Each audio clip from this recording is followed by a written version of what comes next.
In California, where I live, there is a law. It is a law. It's not a recommendation that if a kid, an 8-year-old, says that she is a boy, and the school is not permitted to tell the parents that the girl thinks she is a boy and goes by a boy's name in her school.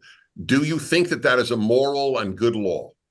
I don't think about this. I'm so sorry, but when I look at Donald Trump, this is a man who tried to overthrow the election and resist the peaceful transfer of power. I can't think of a thing that I think less about than how where trans people stand. Just to be clear, hold on. Just to be clear for people that don't know. Just to be clear for people that don't know my background. You okay, guys on the left should thank God every day for. Hold on. Well, wait, Dennis. If Stephen, hold on. If Stephen doesn't want to answer the question as you see it, allow him not to answer it. Sure. But let's hear. I'll answer it. I'll answer it. I was banned from Twitch for opposing the integration of trans people into sports. I don't think it's appropriate. I probably stand in opposition to a lot of the very, very far left. Okay. What? The law. Okay, so let me just go on record. I can give you the rest. We could talk hours. Sure. What's the California law for the 8-year-old? Go ahead. What was it? Yes, you cannot, a school cannot tell a parent, doesn't have to, is not allowed to tell a parent if a child identifies as the other sex in a California school.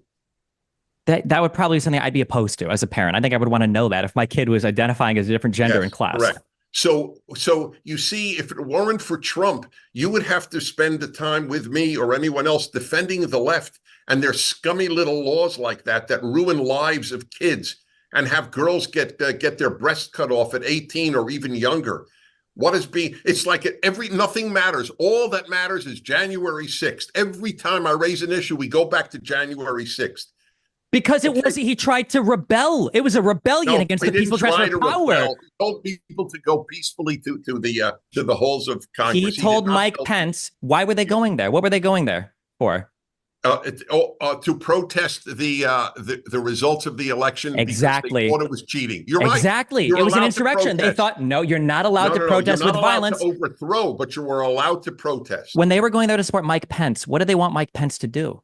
Yes, they wanted Mike Pence not to accept certain electors from certain states. Exactly. Yes, that's right. Correct. Okay, but okay. Which was against the ECA, right? That was illegal under the Electoral Count Act, right? But I don't agree with that, and that's fine. I don't agree with insurrectionists either, but you understand the ridiculousness of wanting to have a man who is now usurped criminal immunity as the president. So a lot of the illegal actions that he took. Right. Remember, Roberts, in his opinion, said explicitly that when Donald Trump told his acting and his deputy attorney general, can you guys write fake notes to the state legislatures to say that we found evidence of voter fraud that wasn't there? We can't even criminally review that anymore, right? So a man who's now criminally immune, who tried to overthrow the government, that's going to stand out more in my mind, even if they failed at it, than whether or not 8-year-olds in California, their teachers tell their parents if they're trans or whatever. I didn't say it doesn't matter, but some things matter more than other things. Right. In the day, you're right. It matters less. I am. What happened on January 6th. January 6th is wildly overblown. It wasn't an insurrection. Not a single person has been arrested or indicted on insurrection.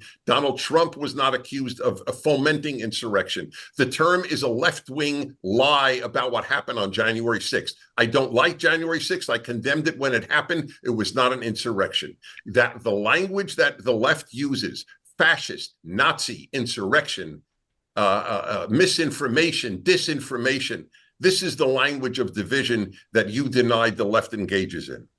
First of all, I've never denied that the left engages in divisiveness. Of course they do. I'm just saying that Joe Biden himself doesn't, which is evident enough by how much joint legislation he's passed. This guy's got 40 years, in government. Of course, this guy, has relationships with people, isn't as divisive as he seems. And I think that's evidenced by what he can pass.